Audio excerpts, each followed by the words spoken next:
심리학자들이 이런 실험을 했습니다. 생쥐 한 마리를 잡아서 독에다 담고 빛이 들어가지 않도록 완전히 덮어버렸습니다. 그러면 대개의 생쥐들은 10분 안에 죽는다고 합니다. 그런데 똑같은 독의 쥐를 넣고 뚜껑을 닫을 때 빛을 조금 들어갈 수 있게 해주면 이 경우에는 36시간 이상 생명을 유지한다고 합니다. 똑같은 조건입니다. 쥐 스스로 나올 수 있는 것도 아니고 음식을 공급하는 것도 아닙니다. 다만 빛이 전혀 없느냐, 약간 빛을 비추었느냐, 그 차이에 따라서 생명에는 그렇게 큰 차이가 나오게 되는 것입니다. 왜냐하면 빛이 있으면 밖으로 나갈 수 있다고 하는 희망이 생기기 때문입니다.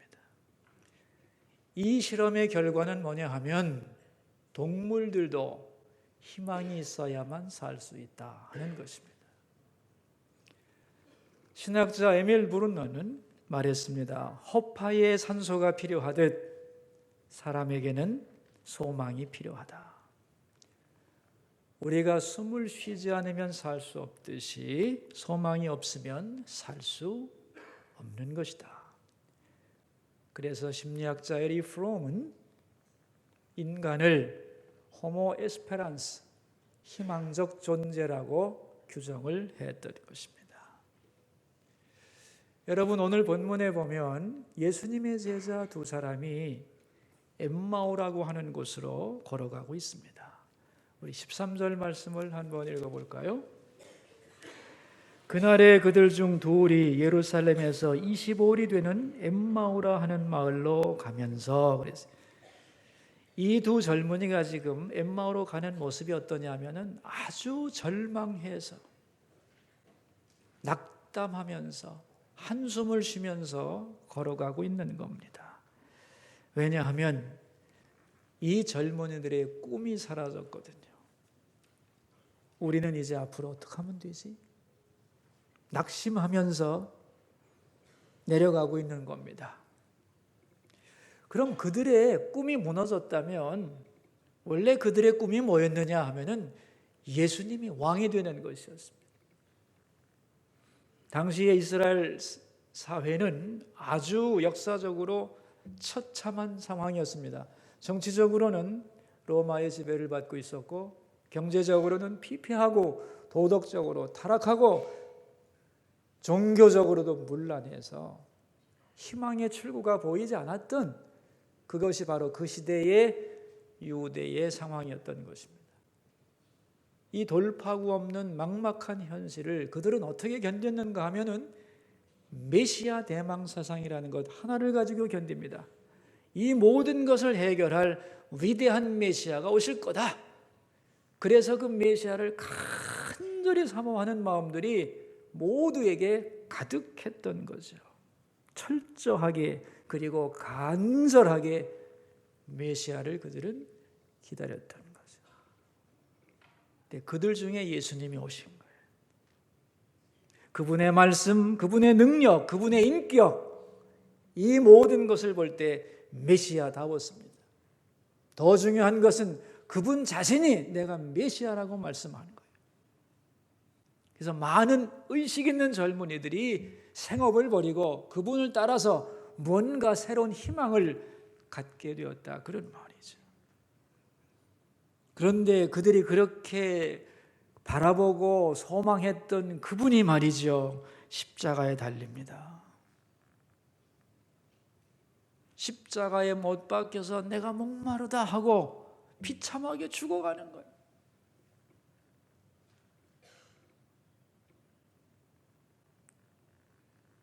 무덤에 가서 죽은 나사로를 보고 나사로야 나오라 그래가지고 죽은 사람을 살려내던 그 능력의 분이 무능하게 십자가에 달려서 죽어가는 거예요. 십자가에 달렸을 때도 많은 유대인들은 기대를 했습니다. 저분은 능력이 많으시니 십자가에 달려있다 할지라도 내려올 수 있을 거라고 생각을 했는데 끝까지 내려오지 않고 십자가에 죽어서 장사를 지냈단 말이죠. 그들의 모든 꿈이 물거품이 된 겁니다. 이제는 아무것도 붙잡을 것이 없는 거죠. 그래서 소망이 절망으로 바뀐 겁니다. 그래서 이제는 예루살렘에서 아무 희망도 찾지 못하고 엠마오로 내려가고 있었다는 거죠. 이제 부활하신 주님께서 그들에게 다가갑니다. 그래서 옆에서 걷는데 그들은 예수님을 알아보지 못했다 그랬어요. 왜 알아보지 못했을까요? 16절입니다. 그 이유가 나오죠. 같이 한번 16절을 봉독하겠습니다. 그들의 눈이 가려져서 그인 줄 알아보지 못하거늘 눈이 가려졌어요. 누가 보이는 눈을 가렸다는 말이 아니죠. 그죠? 마음이 딴 데가 있었다는 거예요. 여러분, 우리 사람은 자기가 보고 싶은 것만 보고 듣고 싶은 것만 듣는 겁니다. 마음을 빼앗기면 그 마음이 가는 대로 하는 거지 그 이상을 넘어서지 못하는 거죠. 오래전에 제가 결혼식 하던 그날인데 그 저녁을 먹고 나서 제 아내에게 이런 질문을 했어요. 오늘 주의 말씀 중에서 가장 마음에 와닿았던 부분이 어떤 얘기야? 그랬더니 저보고 당신은요? 하고 되묻는 거예요. 제가 나는 남자가 돈을 못 벌어와도 사랑해야 합니다. 그 말이 마음에 와닿던데 아 그랬어요. 그랬더니 그런 말을 하셨어요? 이게 되물어요. 그래서 제가 아니 그럼 그 말 못 들었어? 그럼 어떤 말이 감동적이었는데? 그랬더니만 여자가 요리를 못해도 사랑해야 합니다. 그 말이 감동적이었다는 거예요. 저는 그 순간에 알았습니다. 사람은 지 듣고 싶은 것만 듣는 거구나. 아내가 감동한 말을 저는 기억하지 못했거든요. 여러분, 사람이 이런 겁니다. 격렬하게 싸우는 사람들을 그 모습을 그대로 비디오로 찍어놓고 그들이 싸웠을 때 어떤 말을 주고받았느냐고 질문을 하면 아주 다른 결과가 나옵니다. 저 사람이 이렇게 말했다. 그런데 비디오를 판독해 보면 그런 말을 하지 않은 경우가 많은 거예요. 하지 않았는데 나는 들었다는 거예요. 왜 그럴까요? 비디오를 보면 안 했는데 나는 분명히 그 말을 들었다는 거예요. 왜 이런 현상이 벌어질까요, 여러분? 자기가 들을 것이라고 예상했던 것과 비슷한 말이 나오면 그 말을 했다고 착각하는 거예요. 자기의 감정을 투사시켜서 듣는 거예요. 여러분, 사람은요 이만큼 자기중심적이에요. 그들이 예수님이 옆에 가시는데도 알아보지를 못하자 예수님은 그들에게 말을 겁니다. 지금 무슨 얘기를 하고 있는 거냐고. 그랬더니 그들의 대답이 18절입니다. 읽습니다. 그 한 사람인 글로바라 하는 자가 대답하여 이르되 당신이 예루살렘에 체류하면서도 요즘 거기서 된 일을 혼자만 알지 못하느냐? 예루살렘에서 모든 사람이 다 아는 거 어찌 당신 혼자만 모른단 말이요? 그랬어요. 그랬더니 예수님이 무슨 얘긴데? 그랬더니 그들이 자세하게 소개하는 내용이 19절에서 23절입니다. 천천히 한번 읽어봅시다.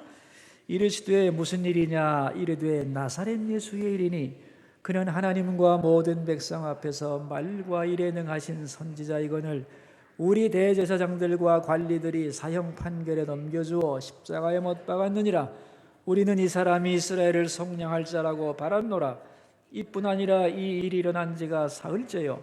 또한 우리 중에 어떤 여자들이 우리로 놀라게 하였으니 이는 그들이 새벽에 무덤에 갔다가 그의 시체는 보지 못하고 와서 그가 살아나셨다 하는 천사들의 나타남을 보았다 함이라 그랬어요. 나사렛 예수라는 분이 있는데 말이요, 그분은 대단한 분이었어. 그래서 우리가 그분이 우리를 구원할 거라고 확실히 믿었습니다. 그런데 그 양반이 십자가 처형을 받았다는 거요. 이미 죽은 지가 3일인데 3일 후에 소식이 들려오기를 몇몇 여자들이 그 무덤에 갔더니 시체가 없다고 합디다. 그러나 어찌 된 것인지는 더 이상은 알지 못하오. 그렇게 대답을 해 주었습니다.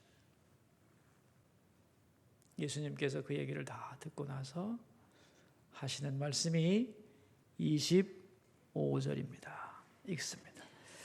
이르시되 미련하고 선지자들이 말한 모든 것을 마음에 더디 믿는 자들이여, 어쩌면 그렇게 미련하고 더디 믿을 수가 있단 말이냐.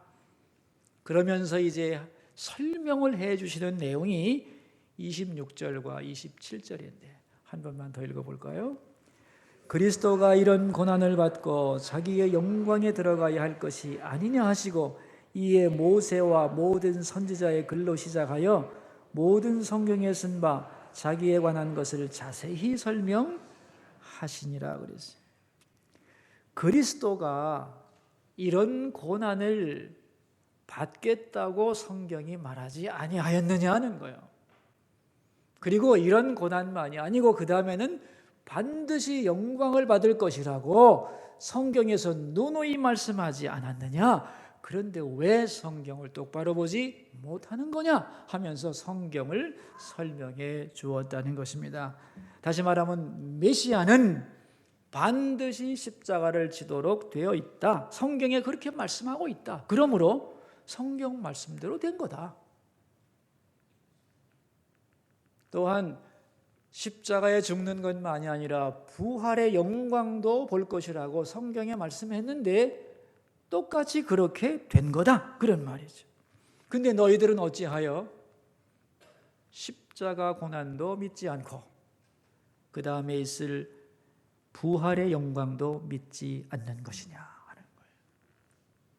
십자가 없는 부활이 없는 것인데, 고난 없는 메시아는 없는데 성경에 그렇게 메시아가 고난받고 그 후에 영광 받을 거라고 자세하게 얘기했는데 어찌 모르느냐 하는 거예요. 여러분, 왜 그들은 성경에 그렇게 자세하게 나와 있는데도 메시아가 고난받고 그 후에 부활한다는 사실을 몰랐을까요? 그 이유가 뭘까요, 여러분? 기대가 잘못된 거예요. 그들은 예수님을 정치적인 메시아, 영광의 메시아라고만 생각했던 거예요. 빨리 정치적으로 우리나라를 독립시켜주고 다윗의 왕국의 영광을 재현해주는 메시아로만 기대를 했던 거예요. 그러니까 그런 기대를 하고 있는 그들에게 예수님의 고난이란 말은 들어오지 않는 거죠. 그들의 각도에서 보면 예수님이 십자가에 죽는다는 것은 말이 안 되는 거죠. 그리고 그것은 실패인 것이죠. 예수님이 선택한 고난이 마음에 들지 않았다는 거예요. 왜 하필이면 십자가냐 이거예요. 그들의 사고 구조 속에서는 예수님의 고난을 받아들일 수가 없었던 거예요. 항상 영광과 강력한 힘만을 갈망했기 때문에. 그래서 예수님은 그들의 오해를 풀어주면서 메시아가 걸어가야 할 길이 성경에 정확하게 나와 있고 그대로 된 것에 불과한 것이다 라고 설명하고 있는 것입니다. 여러분, 옛날에 헬라에 좋은 왕이 하나 있었는데 그 왕이 나이를 먹으면서 소원이 하나 생겼답니다. 그건 뭐냐면은 내가 어떻게 하면 역사에 남을 좋은 왕이 될 수 있는가? 이 나라가 평안하고 백성들이 행복하고 훌륭한 왕으로 남을 수 있는 방법이 뭐냐? 현명한 신하들을 불러가지고 그 방법을 연구해오라고 명령을 내렸습니다. 이제 신하들이 가서 연구하고 논의하고 잘 잘 정리를 해서 얼마 후에 12권의 책으로 만들어 가지고 왔습니다. 왕이 그걸 보더니 너무 많다. 한 권으로 줄여라. 또 열심히 노력을 해가지고 그 좋은 정치의 방법, 좋은 왕이 되고 좋은 백성이 되고 행복한 나라를 만드는 방법을 한 권으로 줄여왔어요. 왕이 너무 늙어가지고 한 장으로 줄여다오 그랬어요. 또 한 장으로 줄였어요. 줄여왔더니 왕이 하는 말, 한 줄로 안 되겠냐? 고민하던 지혜로운 신하들이 됩니다. 한 줄로 줄일 수 있습니다. 뭐냐 그게? 공짜는 없다. 이것입니다. 뭐라고요? 여러분, 세상에 수많은 복잡한 문제들이 왜 생기느냐 하면은 공짜를 바래서 생기는 거예요. 땀 흘려 수고한 다음에 열매가 있는 것이고 씨를 뿌린 다음에 추수를 하는 것이지요. 공부하지 않고 지식이 생깁니까? 여러분, 우리의 신앙이 거저 성장합니까? 아마 여러분도 이 자리에 앉아 있기까지는 많은 엎치락뒤치락하는 눈물과 고난의 시간을 거쳤을 겁니다. 절대로 공짜는 없는 거예요.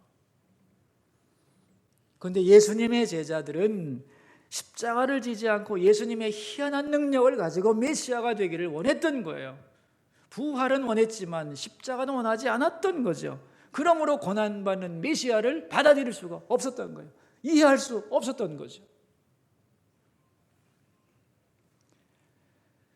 언제나 성경은 예수님 중심으로 읽어야 하고 십자가와 부활 중심으로 읽어야 되겠죠? 이스라엘 사람들은 그렇게 성경을 많이 읽고 사랑하고 암송했지만 메시아를 몰랐어요. 왜냐하면 고난받는 메시아를 받아들이지 않았기 때문에, 그쪽은 마음에 안 드니까 영광의 메시아만 생각하면서 생각이 돌아가지 않았던 거예요. 그래서 누누이 고난받는 메시아를 말했지만 보지 못했던 거예요. 그리고 자기 시기에 말씀만을 좋아했던 거죠. 우리는 선민이다, 특별한 백성이다, 하나님은 우리와 영원히 함께 하신다, 이런 말씀만 보았던 거죠. 그래서 그렇게 성경을 보면서도 성경이 말하는 핵심 주제, 예수 그리스도 십자가 부활을 깨닫지 못했다는 거예요. 그래서 주님이 직접 그들에게 이 비밀을 설명하는 내용이 오늘 본문입니다. 그런데 이제 이렇게 예수님의 설명을 듣고 나니까 십자가는 실패가 아니구나, 마땅히 메시아에게 십자가가 있어야 되었던 것이구나, 그리고 십자가로 끝나는 게 아니구나, 그분은 반드시 부활을 하시게 되어 있구나 하는 것을 깨닫게 된 거예요. 그러자 모든 것이 선명해지면서 그들의 가슴이 뜨거워졌어요. 그렇구나, 예수님의 십자가는 실패가 아니고 성경에 약속하신 대로 우리 위하여 십자가를 지시고 죽으시고 우리 위하여 부활하셨다는 것이구나, 그리고 그분은 오늘도 우리와 함께 하시는구나, 이걸 깨달으면서 가슴이 뜨거워졌다. 여러분, 가슴이 뜨거워진다는 것은 종합적인 말입니다. 머리로 이해되고 마음으로 수용되고 의지로 그것이 불탔다는 말이죠. 자, 그리고 보니까 이제 예수님의 십자가 사건이 새롭게 보이는 거죠. 십자가는 실패가 아니고 성공이고 하나님이 인류를 위한 구원의 유일한 방법이고 오랫동안 예언되었던 약속의 성취이고, 그리고 패배가 아니라 승리고 구원의 완성이라는 거예요. 그런데 왜 우리가 십자가 바라보면서 슬퍼하고 절망했던가? 그리고 왜 우리가 부활을 믿지 못했던가? 주님이 지금도 부활하셔서 옆에 있는데 이것을 알게 된 거예요. 그러자 절망하던 그들의 마음속에 소망이 생겨나기 시작했어요. 그래서 그 소망을 가지고 뭘 했나? 33절이에요. 읽겠습니다.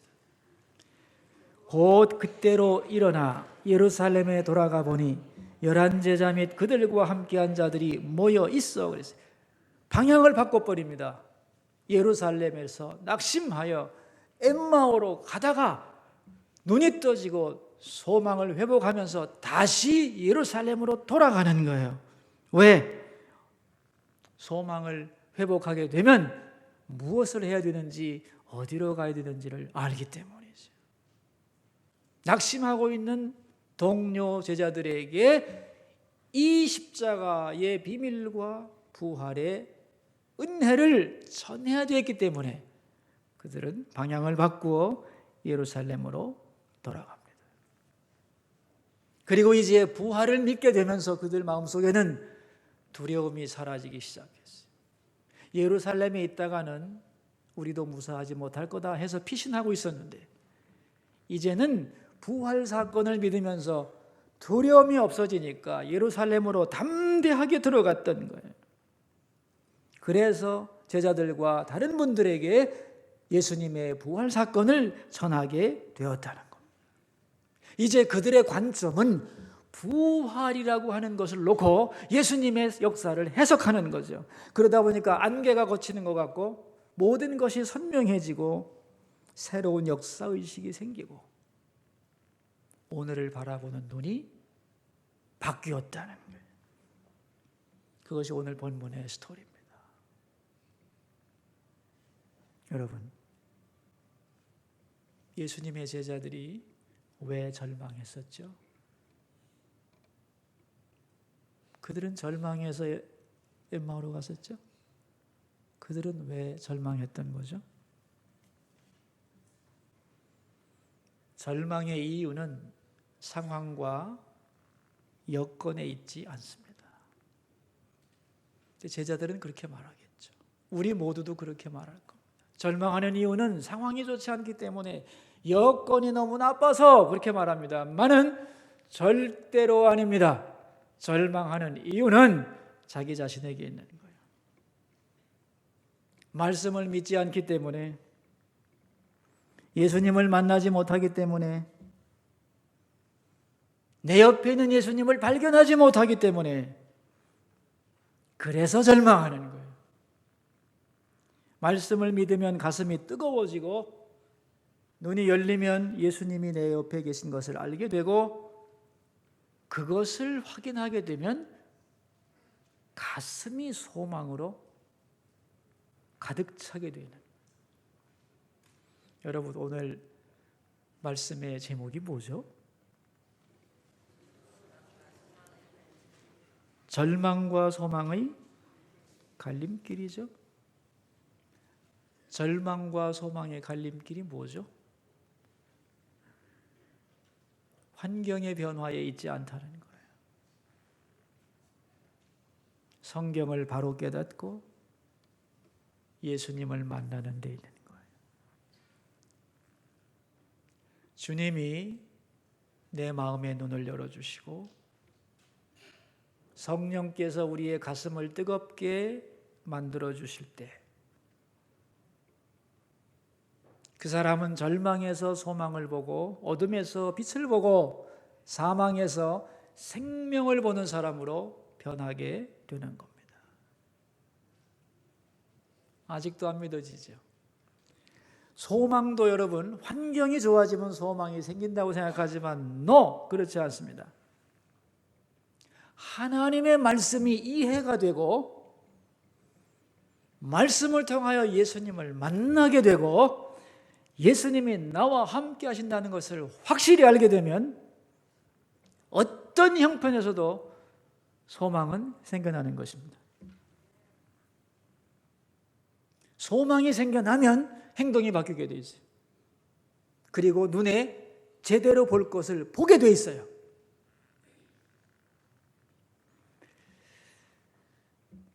요즘 너무 많은 사람들이 절망을 한다고 생각합니다. 절망하는 이유 있죠. 현실이 어렵고요. 미래가 보이지 않는다는 거죠. 그러나 나를 향한, 여러분 개인을 향한 하나님의 음성을 들으면, 그리고 지금의 고난도 영광에 이르는 과정이라는 것을 확실히 믿게 되면, 그리고 지금도 주님께서 내 곁에 계심을 눈을 열어보게 되면 여러분이 있는 그 자리에서 새로운 소망의 눈이 열리는 것입니다. 아멘입니까?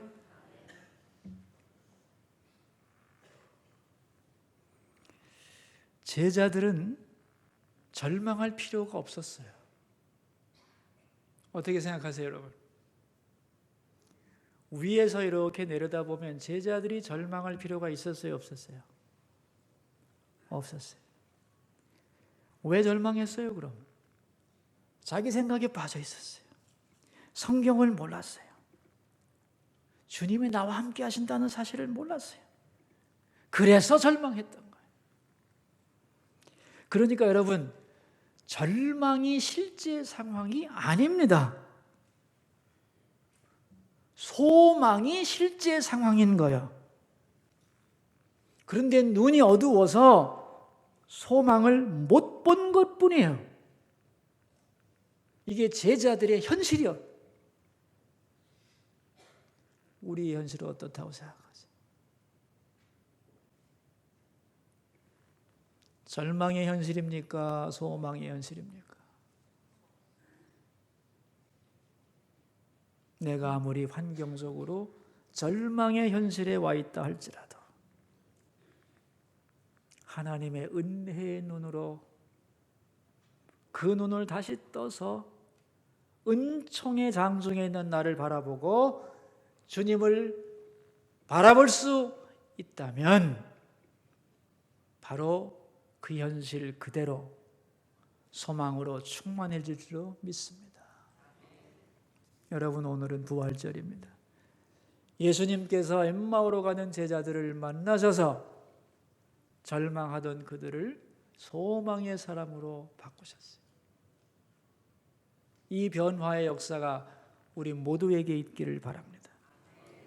그래서 엠마오로 고개를 늘어뜨리고 내려가던 그들이 다시 방향을 바꾸어서 예루살렘으로 뛰어가서 새로운 삶을 시작했듯이 우리에게 새로운 소망의 새 출발이 있기를 주의 이름으로 축원합니다.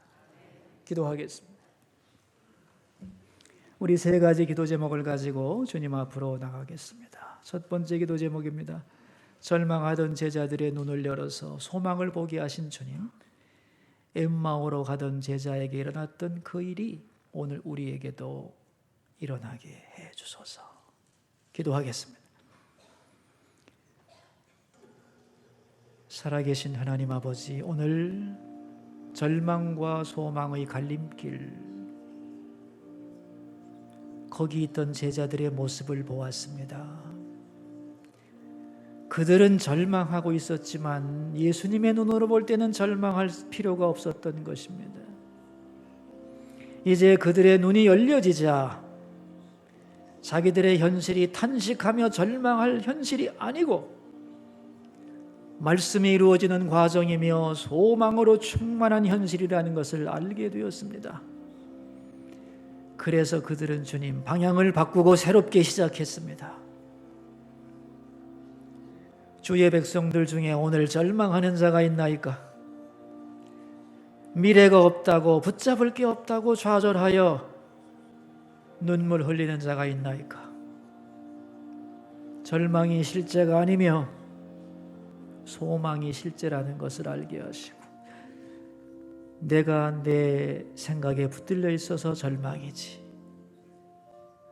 주님의 눈으로 보면 지금 내 현실 속에 얼마나 많은 소망이 있으며 얼마나 많은 감사의 조건이 있으며 얼마나 새 출발의 기회로 주님이 우리를 부르시고 있는가를 다시 확인하게 하여 주옵소서. 두 번째 기도 제목입니다. 다음 주에 있는 새생명 축제를 위해 기도하겠습니다. 하나님 아버지, 우리 다음 주 4월 3일 우리가 주 앞에 올려드린 이름 태신자들을 초청하는 날입니다. 그들의 이름이 우리 가운데서 머물지 않고 영원한 생명책에 기록되기 원하고 한 주일 동안 기도하며 그들에게 다가갈 때에 마음과 마음을 이어주시고 또 우리들을 통하여 돌아와야 할 사람들이 주께로 나오는 역사 있게 하여 주옵소서. 세상만 바라보고 절망하던 그들이 하나님의 전에 나와서 주님이 주시는 눈을, 그래서 그들의 눈이 열려서 참된 소망을 발견하는 변화의 역사가 있도록 축복해 주시기를 간구합니다. 세 번째 기도 제목입니다. 오늘 저녁에 있을 부활절 칸타타를 위해서 기도하겠습니다. 3개월 넘도록 열심히 연습하여 주님께 영광 돌리려고 하는 찬양대위에 함께 해주시고 그들의 순서가 아니라 우리 모두의 고백으로 부활의 주님을 찬양하는 그러한 성도들 되게 하여 주소서. 우리 함께 기도하겠습니다. 아버지, 오늘 저녁에 부활하신 주님께 영광 돌리며 절망하는 자들이 아니라 소망을 회복하고 우리의 가슴을 열어서 진정한 고백으로 주님을 높이는 찬양대의 사역이 아니라 우리 모두의 고백이며 사역이 되는 아름다운 이 밤 부활절 칸타타가 되도록 역사하여 주시옵소서.